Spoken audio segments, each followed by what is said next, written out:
Welcome to Upside Down Influencer, where we talk about the things that we see on social media and how we as Christ followers can do it differently. I'm your host, Jessica Johnson, and we have a guest here, John Berenger, who was just here like last episode. And we never got to finish because we're still learning how to do a lot of this audio stuff, and our audio completely cut out towards the end of the episode when we were doing a little bit of a Q&A. And honestly, I think that was our favorite part, because I think there's a lot of things that people think about that maybe they don't have anyone to ask or just say it out loud. And I think it's a very common thing. People think about these things, especially believers, or maybe they just haven't put the words, they didn't have the words for it or something like that. So yeah, I think let's get into it. Let's just jump right in. I mean, last time you had some questions from me, which I enjoyed. That was a fun little change of pace because I'm usually the one asking all the questions. So yeah, I got questions for you because I don't do a ton of social media. Yeah. And the very concept of a social media Christian influencer, or whichever way you want to word it, is pretty fascinating to me. Right. So, but you're doing it. You're doing it really well. So I wanted to ask you questions. Thank you. Okay. All right. One of my questions for you. Yes. Are there certain things that you, like lines in the sand, I will not do this because I'm a social media Christian influencer, or whatever the wording what would you call it, by the way? I'm just a person that uses social media that loves Jesus. Okay. Growing up, I listened to a lot of bands. Yeah. And there was always like a Christian band or a band that are Christian guys, like and they just sing music. U2. Right. Versus. Or like MXPX, if you're familiar with them. Like those, I don't know if they are anymore, but they were Christian guys. I think they are Christian guys who have a band. Right. And then there's worship bands. Yeah. So sometimes I'd be like, oh, you listen to Christian music? Yeah, but they're like normal people. So what would you call yourself? Yeah. Again, I think I'm just a person that loves God and uses social media. Okay, perfect. Yeah. All right, well then, are there certain things that you won't do? Yeah. And if so, what are they and how do you determine them? And when you see someone else doing it that is also a Christian, you said, I'm not going to do that as a Christian on social media, and you see them do it, what goes through your mind? Yeah, there are definitely those things. For one, and this is just my personal rule that I've pretty much set for myself. I don't really hold other people to it unless they're convicted about it. But I think I told you last time how, you have Instagram Reels, you have TikToks, you have YouTube Shorts. And with those, a lot of the time there'll be a trending audio. So there'll be like a sound that you can theme a video to, or you can do a voiceover or whatever it may be. And whether it's one, I avoid cuss words. Okay. And, you just edit them out. Well, I can't. Unfortunately, like sometimes there'll be a sound that I love. I'll be like, oh, this is such a fun audio. I have an idea for this, but it might have. Oh, you're saying in the background of music. Yeah. Okay. Like whether it's music, or sometimes they'll just take clips from like a show that went viral and people are like, oh, this is hilarious. We're going to use this on social media. And it might have a cuss word in it or something like that. And it's not necessarily because I'm out here thinking, I mean, don't get me wrong. If I hurt myself right now, a cuss word might slip out. Okay. I'm not saying I'm avoid this in every way in life, but when it comes to my stuff, that's an easy way that somebody can say there's something different about her content. And one of those things is they'll never hear cuss words. Now, maybe it'd be different on this show. If I have somebody as a guest who cusses, that probably might be the only time you'll hear it on my stuff. I won't cuss. But that's something that I try to stick to. Or same thing with the audio. It might not necessarily have a bad word in it, but what's the context of this audio? Where did it come from? What does it really mean? And sometimes it could be a song that might be super derogatory. And now look, sometimes I won't do my research and figure out where that's from. Right. And I'm okay. But if I know where it's from, I can't use choose it. not to. Yeah. Okay. So those are a couple of things that I try to hold to. It's just an easy way to set yourself apart, is just especially if a young person is going to come to my stuff, I want them to know they're never going to hear anything bad. I don't know if that's the right word, but I try to keep it as clean as I can. I'm not saying that I won't ever talk about anything more adult in nature or things like that, but I try to avoid cuss words and stuff like that. And so if I see other people doing it, that's not really up to me. I think it's a personal conviction. And don't get me wrong, that little spirit of feeling judgmental sometimes will creep in, and I'm like, how come they got to use that? I want to use that audio, but that's the wrong attitude. Imagine if I did that to other things in life. I'm like, well, God, how come they got to wear that? How come they got to use that car? And how come? So I'm actually wanting something that God's telling me what I have for you is better. And so I try to apply that same thing with my social media. So curse words is one of the things that, like, I just won't do it. Yeah. I'm trying to be a different kind of influencer. I'm a Christian. I'm just not going to do it. Yeah. Okay. Yeah. Is there anything else? Yeah. I mean, I feel like there's some obvious things. Yeah. I mean, it really, because it's funny, when we first recorded this, I think I told you, oh, you'll probably never see me post a bikini picture. And I wouldn't of just like myself.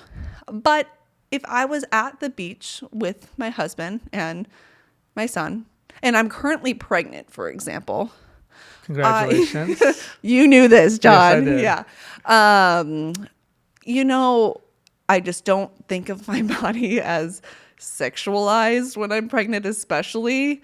And if I was just having a moment at the beach with my family and it was a really cute family photo, I probably would not feel weird about posting it. I think motive matters, and how I'm posed, all that stuff goes through my mind. I really try to think those things through.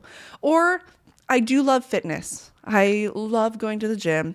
Right now, in my own time, I've been kind of documenting my first trimester fitness journey. There are certain angles I will never post. Okay. Just it's one of because, those lines things. Yeah. Okay. I just know that is unnecessary.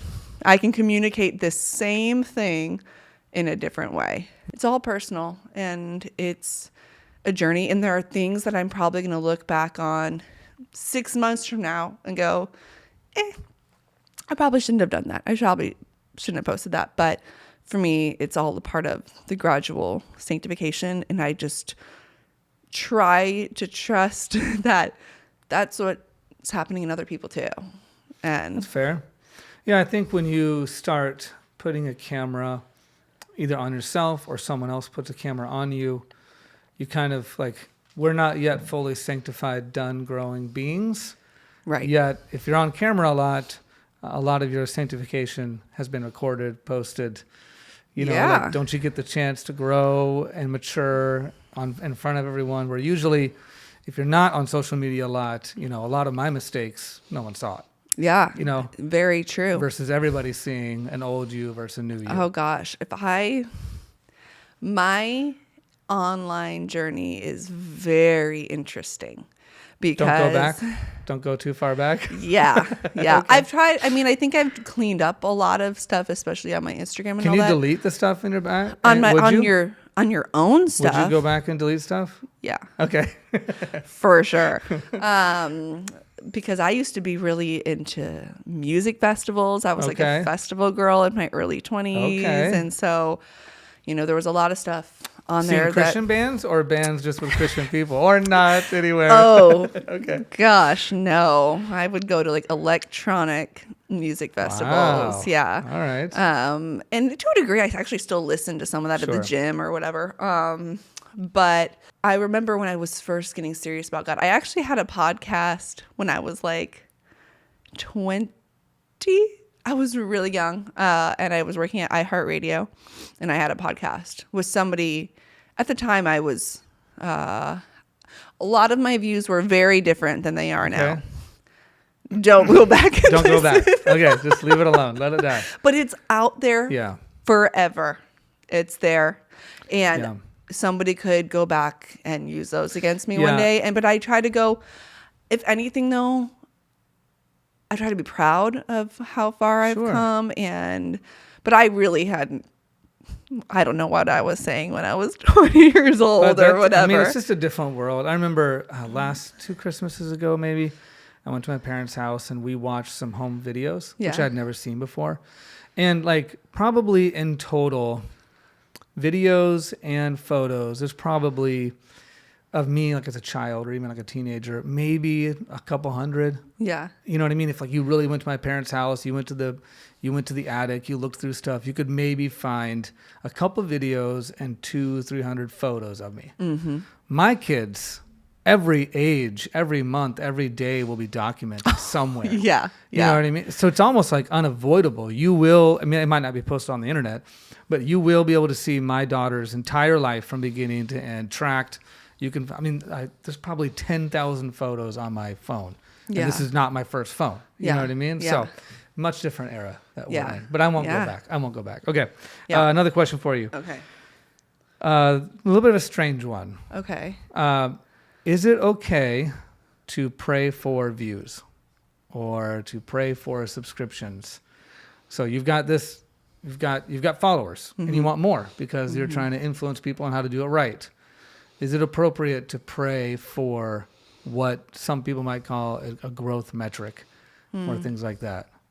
Like if you say it out loud in my head, I'm like, no, you shouldn't pray for, why would I pray for followers and likes? But I mean, you're doing way more than just your personal social media thing. I would say that might be the wrong prayer. For me, I just try to pray for obedience and say, God, help me to be obedient and help me to be consistent. Because one thing that I was really nervous about, especially getting this thing started, was that I was just afraid I was going to stop. I was afraid I was just going to be like, whatever, no one's watching this thing. I'm a phony, listening to the lies of the enemy and just. Why'd you think you were a phony? What were you faking? I don't know. I think whenever you put something out there of yourself, there's just always that little thought of like, who do I think I am? And so that would rattle around in my head a little bit. But would you have correlated a lot of views and comments and metrics with, like if you had a lot of views and a lot of people are commenting and a lot of people are watching and following, would you have not have felt like such a phony? Would that have given you like, okay, never mind, I'm not a phony, I'm getting a ton of likes? No, I don't think so. If I'm being completely honest, it probably comes from, there's a lot of people that I look up to in my own Christian walk and people that I've maybe if I don't talk to them now, we're still connected in some way. And knowing that their eyes are on me and wondering what they're thinking about me. Now, granted, I'm making it about me by thinking that way. And I know that. But I think that's more where it comes from. It's like people that I respect a lot that can see what I'm putting out and wondering what their thoughts are about me. And I think I, for some reason, would jump to, they're going to think this is ridiculous. And I don't know why. I think, again, that's just a lie that I think the enemy uses to keep me from doing this thing. But yeah. Interesting. I think for the record, I think that this thing that you're doing is really important. My children are only going to be, I guess, my guess is social media is not going anywhere. Right. You know what I mean? So even if they're only influencing their friends, but like my kids love to make phone videos on my phone, and they say things like, welcome to my channel. Oh, yeah. But they don't have a channel. Right, Dad would not let them have a channel yet. But one day I won't be able to control all that. And one day they might have it. But even without having a channel, They will look at the camera, welcome to my channel. They'll walk around, film themselves. So I think being some version of an online influencer is just built into them. Yeah. Not necessarily because mom and dad are, I don't really do social media, but everyone else does. It's just in the water, you know? And so I think it's important for them to have people they can point to or look at that are making different decisions. So I think what you're doing is very important.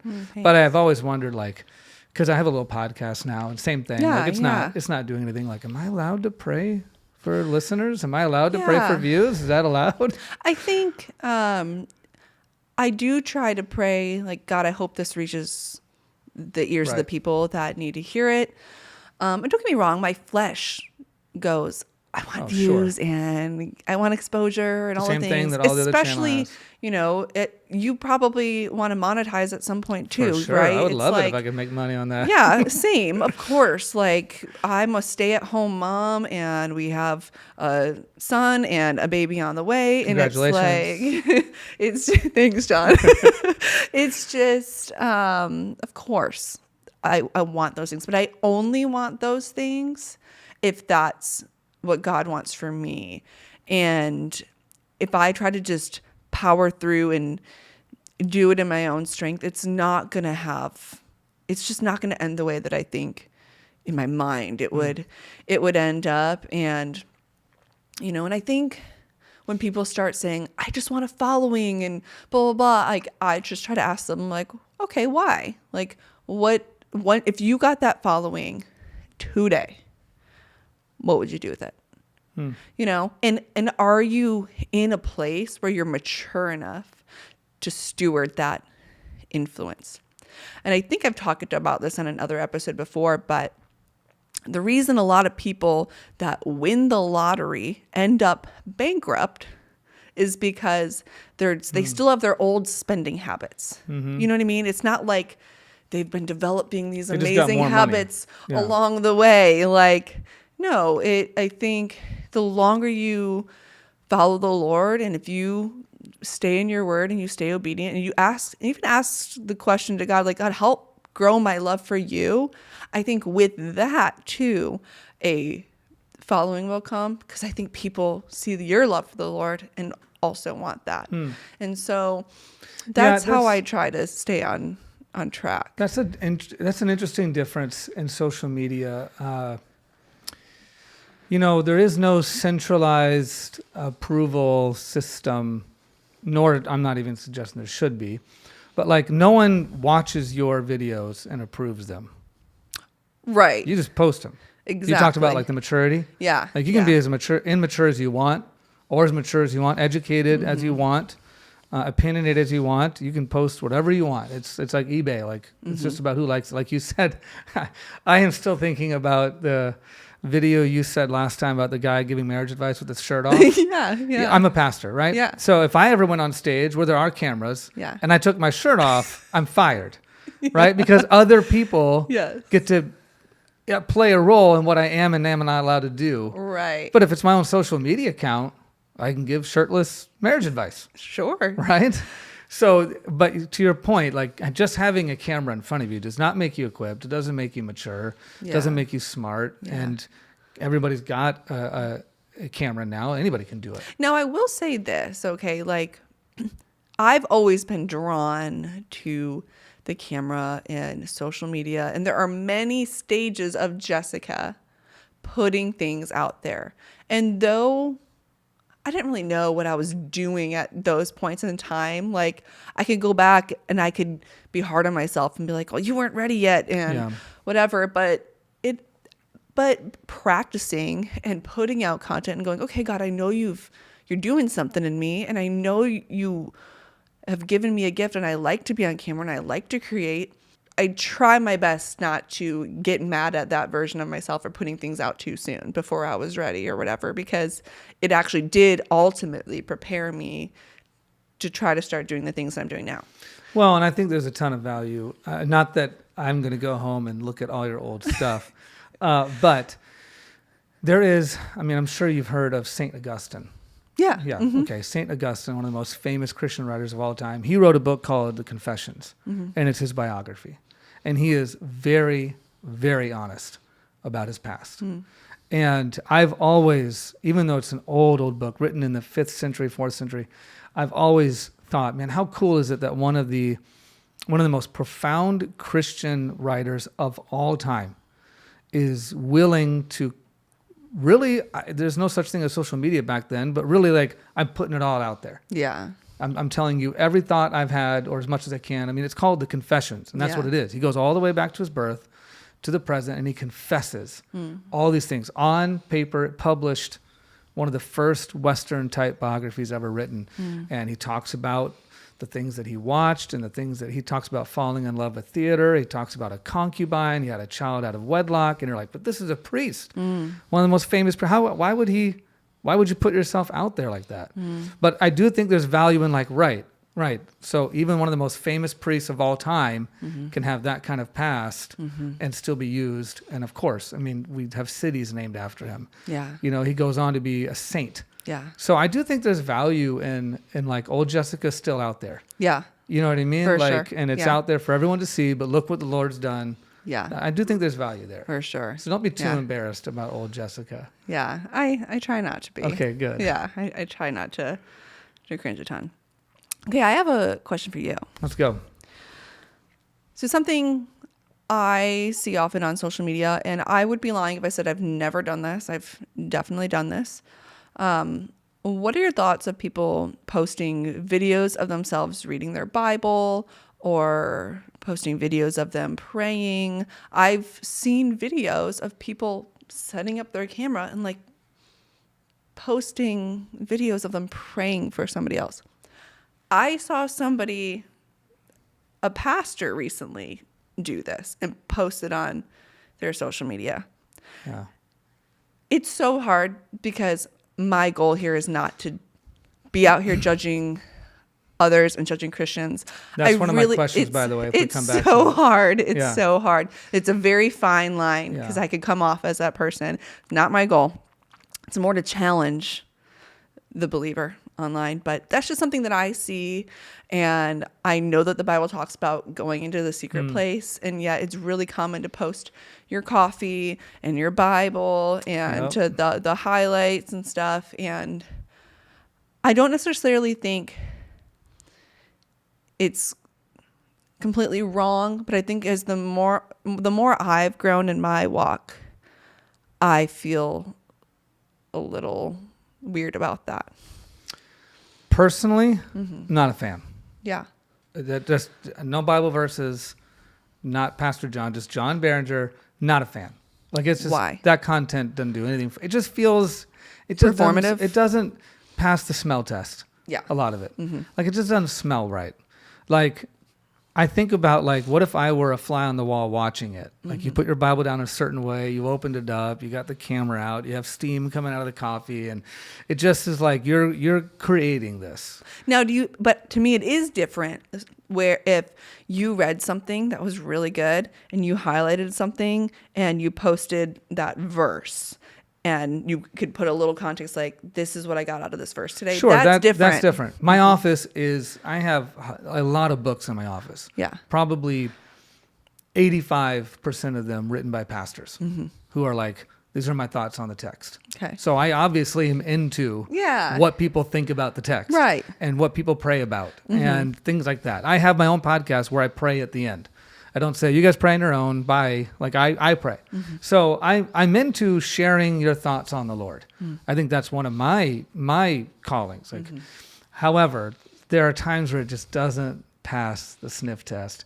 And it feels like I'm taking this private moment. Like, honestly, like Jesus says, don't be like the person who goes and, goes to the temple and is really loud. I've been fasting for so long. I'm giving so much. He says, don't do that. And there's a version of that online that is just, I don't know, it's not for me. It just doesn't pass the smell test. So that's personally. And it's hard because it's actually very common. I mean, I know. see it every day. And that's one of those things we got to kind of go back to the beginning. We're like, if you see other Christians doing it, like, what's your thought? And never going to message them and be like, you shouldn't post this. I would not do that. But if I was their friend and we were having a conversation, I'd probably be like, out of curiosity, like, what is your thoughts behind when you're posting these pictures? Yeah, two of my thoughts on the other end, beyond personal, like I'm just not into it. Like I've just never liked that stuff or followed that stuff. I told you I like Mark Wahlberg. Yeah, that's my stuff. You know what I mean? But I did go and look at his account, by the way. You saw a lot of abs, right? A lot of shirtless advice, not marriage advice, but a lot of shirtless Mark Honestly, Wahlberg. It was pretty funny because, like you said, I might have that thought of he's inspired by this guy. There were a couple of times where I thought that, but there were other times I was like, I can see why he likes him. Yeah. So I mean, he's a really public figure. He's super faithful. But then, he a lot of abs, you know. And to be fair, if I had those abs, maybe I would show them off a little more. I'm not sure. But back to your question. Yeah. One, I'm not sure how else to do it. I don't have, like, you could probably ask me, like, how not to do social media, and I've got all these ideas. But then you're like, okay, well, then how do you do it? How do you do it? And I would be like, I don't know. I told a friend of mine, he's a worship leader and now a worship professor of theological worship. He's a thinker. And I sent him this one video of a popular worship band. And this was a long time ago. And I can't remember who it was, but the entire camera, the entire shot of the worship video was around the girl singing. It was the girl singing the song, and the camera circles around her the entire time. Okay. And so I sent this to my friend. I'm like, I just don't know what to do with this. Like, the words coming her mouth are amazing. Yeah. It's a great worship song. Yeah. But when I watch it, I'm only, like, literally the camera is on this axis to spin around and watch her. You know, like, so as I'm singing praise to the Lord, I'm also watching this pretty girl on the camera swinging around her. And he was like, yeah, that is kind of weird. But what would you do? How would you film a worship video? And I was like, I have no idea. I don't know. He's like, you just show a picture of the cross and lyrics? And I'm like, I don't know. You know, and though maybe you don't know, there are ways, I believe. Agreed. And because what comes to mind is there was this video that I saw where this girl was trying to encourage other people to pray.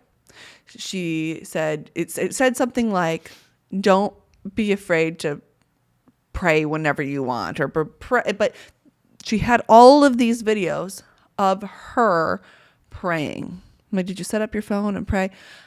I think you could have encouraged other people to pray by showing shots of nature, maybe even recording a moment in church, or even if it doesn't look quite the way that you want it to, the message can still be received. But when we make it about ourselves, I feel like some of the message gets lost. Well, that's what we were talking about last time with vanity. Yeah. Like, if the camera is rotating around you, like literally you're the focus of its direction. I don't want to accuse, but I begin to wonder, like, has vanity slipped in? Now, this is where it changes a little bit. Is if I was taking a video of somebody else, they didn't know that I was recording that moment. There's some people praying over there. That's beautiful to me. I'm going to record them and put something. Don't you have to get their consent or something? I mean, I don't know. Yeah, I don't know either. I mean, that's a whole different rabbit hole. But the point is, right. I'm not setting up the camera so you can watch me pray for somebody else.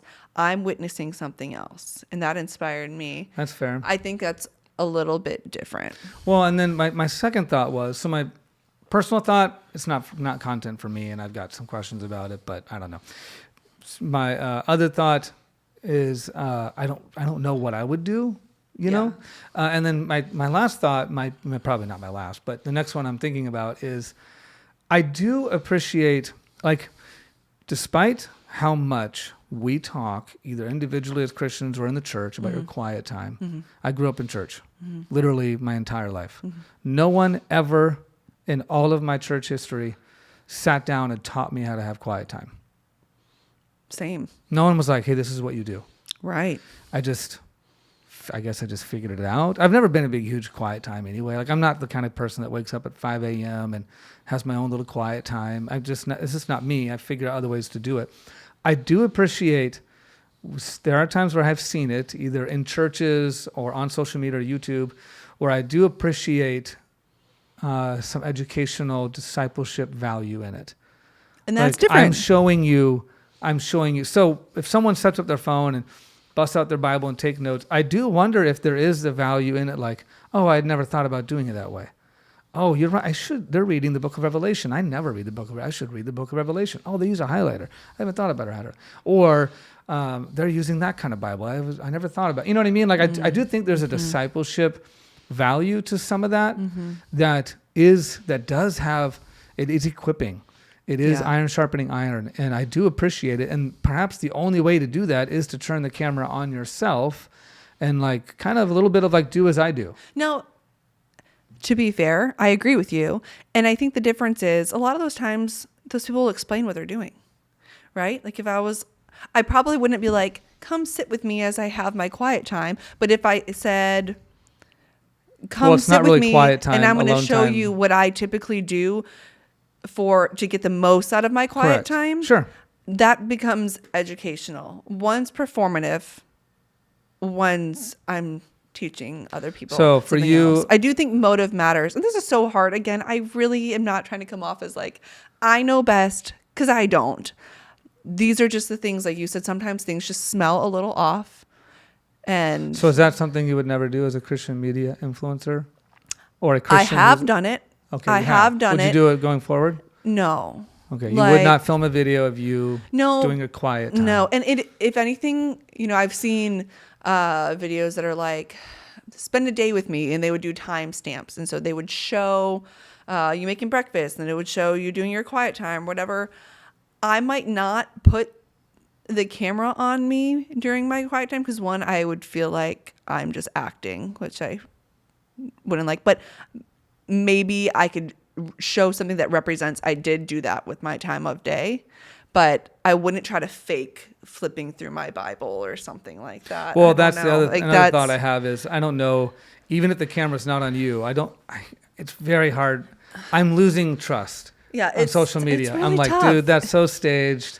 I don't know if I buy it. No, again, it's so hard not to just be like, this is right and this is wrong. There's so much room for nuance, because there's probably creators that have done those kind of videos that actually sit and do their quiet time like that. And that their only purpose of showing that little shot was just to show people, this is how I structure my morning. Well, and maybe I did have to fake it for that 2 seconds so I can show you. This is genuinely what I do. Yes, this is genuinely what I do. How about this? We keep using the word quiet time. Mm-hmm. A, what is quiet time? And B, if you are recording yourself doing it, is it even quiet time? Right. I don't know. Because my brain goes like, that's not quiet time. Because my quiet time right now, Jonah is watching a little show in the morning. And I do read in the morning, but it's not quiet. Well, I don't think quiet time means physically like everything's low volume. I think it's time that you set aside with the Lord. Which makes intentional time that you. So that's quiet time. So you can do it with a camera on you? That I don't know if you can actually. Like, does it stop becoming quiet time if a camera is recording you doing it? Not that it's bad. Not that bad things are happening. You're reading your Bible. I would say it would be very hard. My judgmental flesh would be like, yeah, I'm with you. That's not quiet time. And simply for the sake now that so much of it is fake, I wouldn't even do it because I don't even want to add to the noise. Like, even if I genuinely read, I don't know if I would even want to dip my toe in that water anymore. Yeah, I mean, that's interesting. As a pastor, I pray into a microphone all the time. But like, I also pray before I go on stage to preach. Or should I be recording that for everyone to see? Yeah. You know what I mean? Or like, no, I should just have my little quiet time before I go out, me and the Lord, get humble, get low, pray before you go out. Or it's like, why waste that? Why not someone film that? Yeah. Man, there's so many directions I could go with this that I wrestle with all the time. I watched an amazing sermon. Loved the sermon. The only issue I had with it was the whole sermon was about humility. But when the pastor went on stage, in front of everybody, he said, like, God, help. He said something about just like, help me be your humble servant. And in my mind, why didn't you just pray that before you walked out there?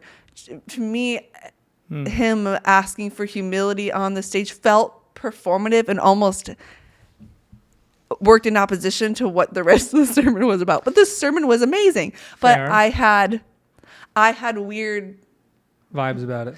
Yeah, maybe it's just because that's just something that the Lord's like, that's maybe not the way you should do it, but I don't know.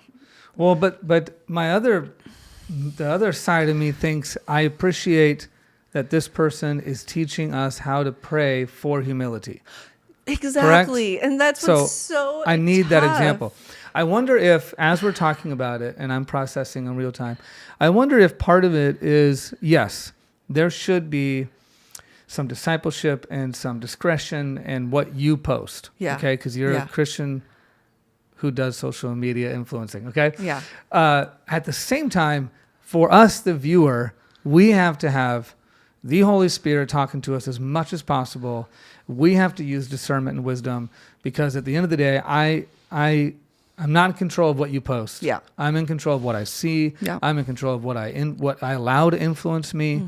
And at the end of the day, Jessica's going to do what Jessica's going to do. I have to decide whether to put my phone down, keep following you. Right. Like, I wonder if the onus isn't on Jessica to nail it perfectly on social media. Yeah.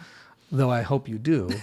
The onus is Of on course. me to sift out what is healthy for my sanctification, what is not, what is honoring, what is not. And that is what, I mean, you asked the question last time, how do we discern if something is right Correct. or off Yeah. on social media? There's a lot that's clearly cool. There's a lot that's clearly bad. And then there's a spot in the middle, like that girl with the camera around her singing the worship song. I'm like, I wouldn't say this is bad, but there's something off about it. You know, I just listened to a really amazing podcast. I love One of mine? I do love your podcast. I love John and Lisa Bevere. Okay. I'm a big fan of Lisa Bevere. I always have. They're like parents to me via media, which is so cool. But she was interviewing her son, and they were just talking about things that she did really well as a parent. And she was talking about the nuances. She's like, it's so easy for us to say everything over here is bad, everything over here is good. She's like, but when it came to music, one thing that she would tell her sons is, sure, you could listen to secular music as long as it doesn't dishonor women, as long as it doesn't dishonor God. You know, and she kind of went, I can't remember everything that she said, but she's like, if it met these things, go for it. And I thought that was a great way to look at it, instead of saying you can't listen to any kind of worldly. VeggieTales only. Yeah. I thought it was a great way to look at it. And like, I'm like, wow, how many times can we apply that to social media? You know, like, is this post going to dishonor God? Is this looking down on men? Is this, I feel like I almost want to write a list of criteria like that, because I think that could really help creators that are Christ followers. It's like, because at the end of the day, for me, you know, I told you in the first episode, a lot of the time is a way that I feel, but even deeper is like, what does the Bible say about these areas? And if the Bible is pretty clearly saying we shouldn't do this, if these things are at odds, I'm not gonna post it, or I'm not gonna do it, or whatever that may be. Yeah, I think if I did content creation online full time, I would probably come up with, and maybe Jessica would counsel me to or not to post it. I'd probably come up with a code of conduct or some kind of personal rules. You know, these things I won't do, these things I will. These are my boundaries. Never going to film myself with my shirt off, that kind of thing. Yeah. Which, no one would want that. But I'd probably have some boundaries to keep. I always wanted to do, like, for example, in my own podcast, I wanted to pray out. But the reason I wanted to pray out, honestly, I listened to another podcast, and that person prayed out on their podcast, and I really felt I like it. I felt like I was learning to pray better. Like, I thought listening to him pray, A, wanted me to pray more. Yeah. And B, I felt like he wasn't intending to do it, or if he wasn't saying it. He was teaching me how to pray. Yeah. And I thought, man, how much value, even though he technically was praying into a microphone, but there was a ton of discipleship happening between me and him. Yeah. For some reason, that's a really perfect example of when something's a little different. When podcasts end with prayer, it feels different to me. I can't explain why, but I also like it. I feel like they're praying for me. And I think that's the difference, maybe. Like they're praying for the audience. I don't know. It doesn't feel quite as performative to me for whatever reason, but that's not something I could really point to for any reason. You keep saying that. So that sounds like to you, like, if it's performative, I'm not into it. Yeah. Okay. And sometimes it's hard to sniff out what's performative and what's not, but I feel like. Or is some performance good? I guess it really depends on what we're calling performance, right? Like, sometimes, our pastor, I'm sure when he gets on stage, he has watched comedy shows, he's watched tons of things, and he's learned how to be a better speaker, right? I'm sure he's learned how to become a better speaker. How to perform better. Right. So I guess what I'm saying when I'm saying performative is I'm saying it's an act. And right. You're not really having a quiet time. Yeah. You're flipping through the pages like, oh, wow, what a good verse. They're highlighting it and making sure the camera sees your highlight. Yeah. You know what I mean? Yeah. And so, yeah, it does. Like, I'm not watching a quiet time. I'm watching a video that you made about quiet time. Yeah. Versus you actually doing quiet time. I don't know. We're talking about fine line stuff. Yeah. Here. It's I sound so judgmental. That's all right. And I'm really, I think it's different to wrestle with these things and just straight up just call something completely wrong, because I wrestle with a lot of stuff I see. Yeah. Okay. This is just something that I wonder about. That's my favorite thing to do, to wonder. Yeah. I'm wrestling with it. Yeah. So there's this account, and it's a great account. The guy's made a whole living off of it, okay? He'll say something like, my wife said she wanted a new TV stand. And then he just builds it. And it's this amazing new TV stand. He does that for multiple things at their house. And, in some of the videos, he'll even show her. And they're beautiful. And if my husband did that for me, I would be so grateful, right? I'm like, wow, this is great. I do wonder, and I don't even think these people are Christians. Not that it really matters, but at what point as the wife do you start feeling like, well, he's not really doing this for me. This is for likes. This is to get us an income now because we're making money off these videos. At what point do you stop feeling like, hey, babe, I really love that you're doing these things. And I'm so grateful you're making the income. But like, can you sometimes just make something just for me? And not post it? And not post it. And I wonder how often that's happening. Is that happening? Probably. I would hope so. And it's not just that. It's more of an overall concept of how often people do things only for the internet, including Christians. And that's something I think about often. Like, do some people, are you really going to the beach and having a beach day with your family? Or did you just go and you set up a cute little picnic blanket and you took a couple pictures and you went home? Some of it, I guess, if your whole purpose was just to take aesthetic photos to add to your overall brand, I understand. But at what point is that, are you living a lie? And I don't know. It's just something. I'm a pretty big believer in the T and tulip, total depravity.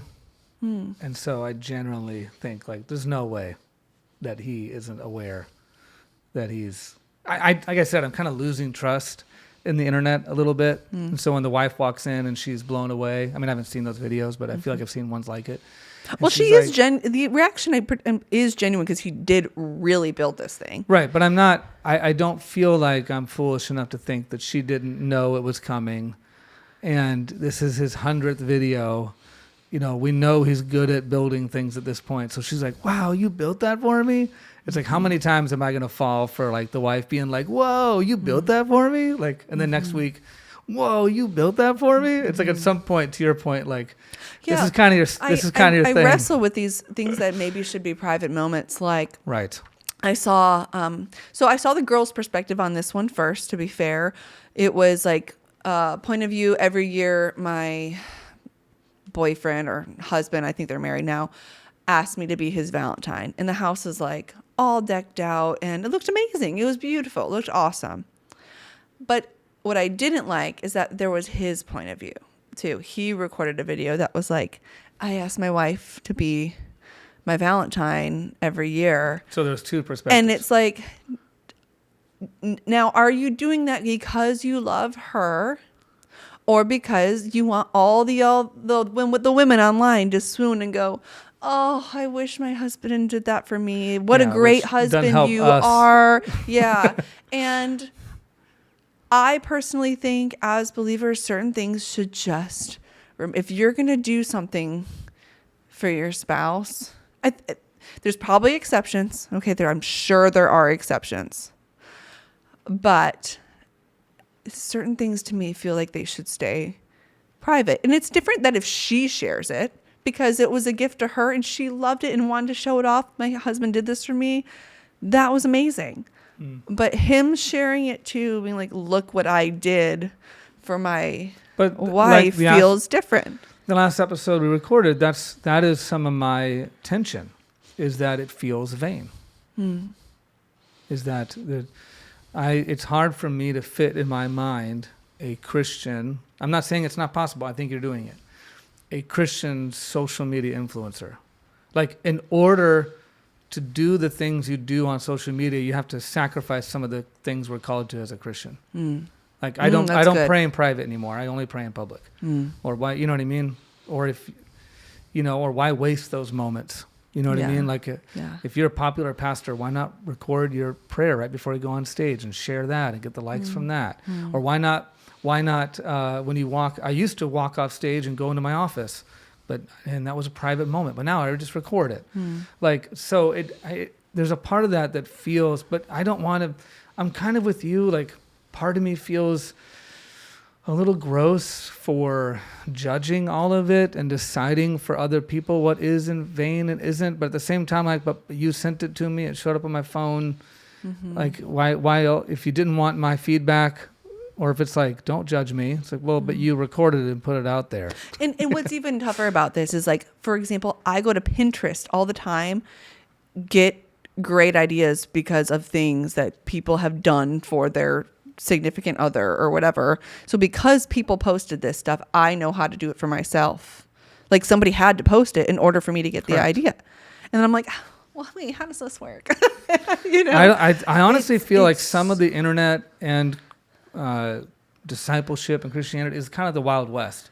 Yeah. Like, we just haven't figured it out yet. Yeah. Like, it's fairly new. Yeah. And I'm not, and then AI is going to make it even weirder, I'm sure. And I don't know. And I think sometimes I have my own thoughts on that too.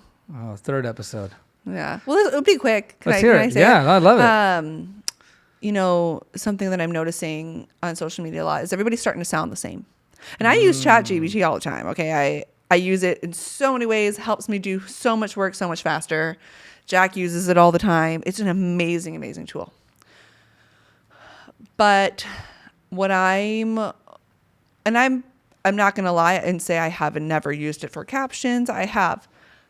But as discernment is starting to kick in and noticing what other people are putting out online.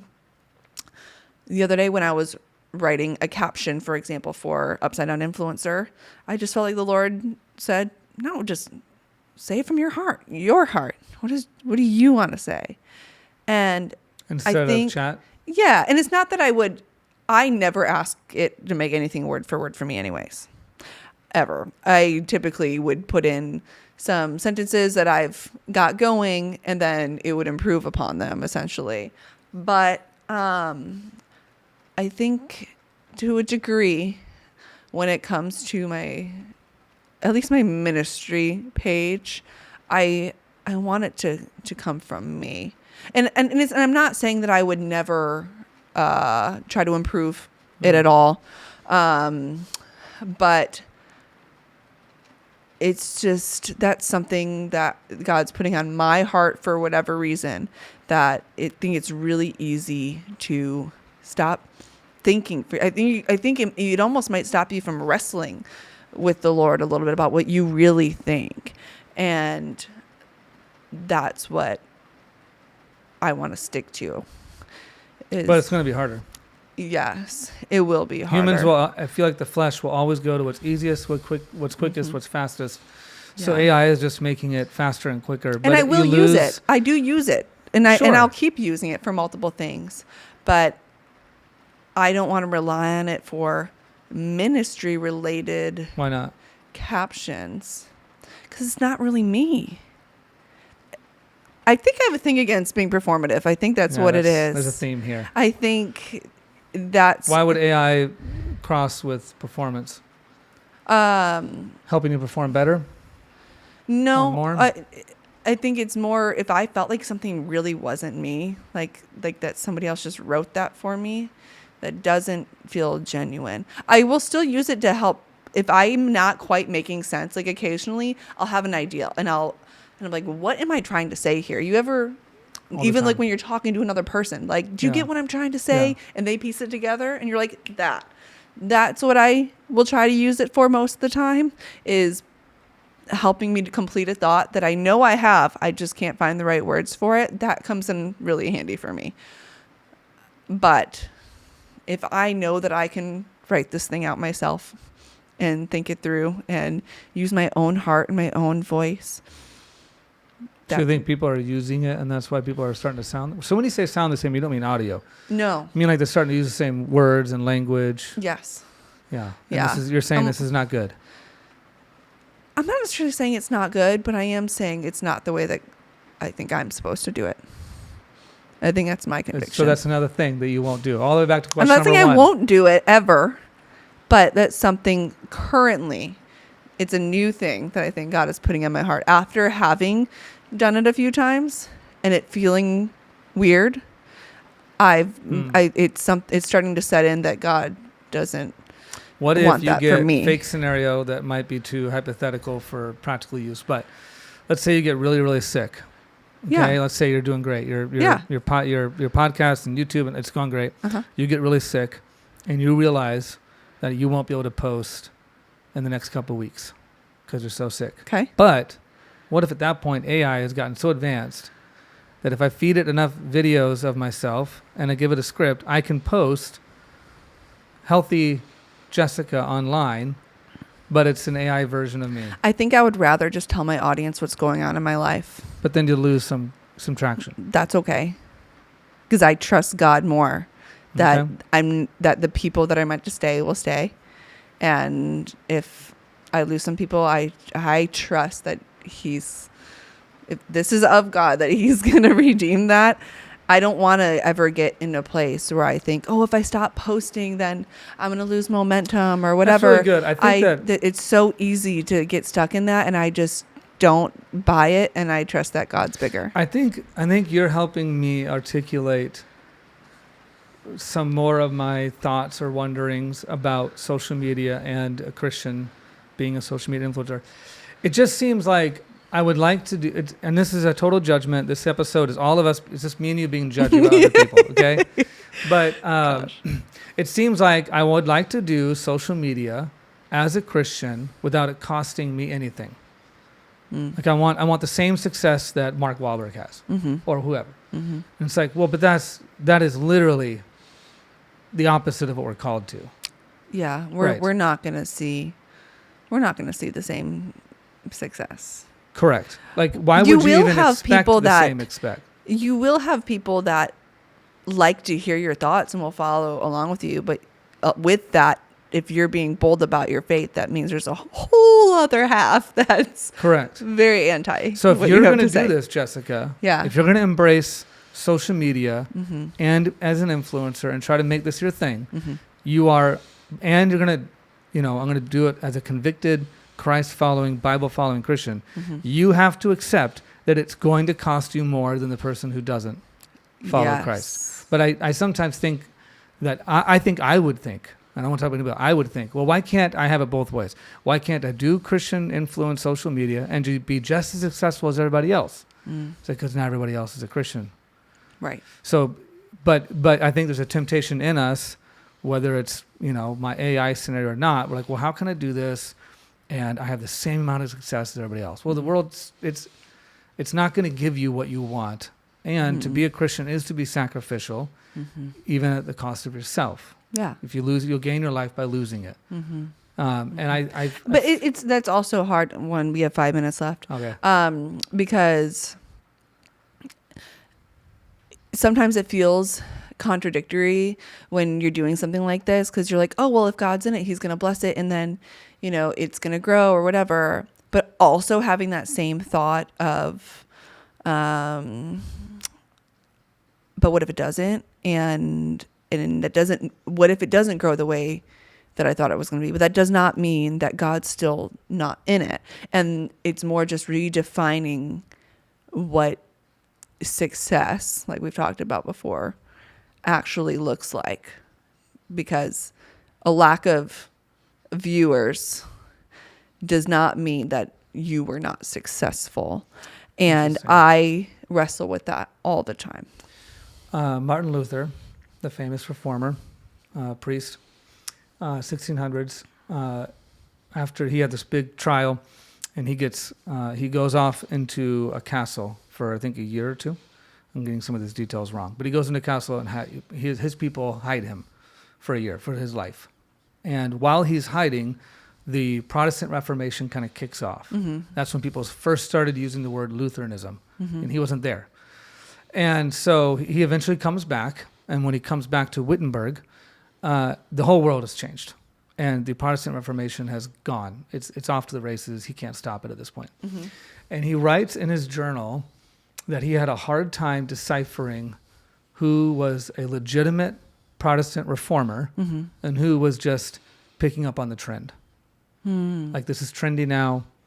I can defy the Catholic Church, and it's okay. Yeah. And it's popular. And if you say Protestant Reformation things, people will listen to you. Sound familiar? And so he writes in his journal that the way he determined who was legit and who was not is if it cost them something. That's good. If they were getting rich off of it, if they were getting popular off of it, that helped him determine they are not doing this for the right reasons. But if it was ruining their life, and if it was costing them everything, then he was like, well, then they must be into it. But can both happen at the same time? You can become rich and famous and a Christian at the same time? Well, because there might be some people who are really on board with your mission. Correct. Who still might be funding you and helping you make a living off of it and doing those things. So you could be growing a following in a lot of ways. But there's also a large group of people that hate you. Yeah. And that wants to make life really hard for you.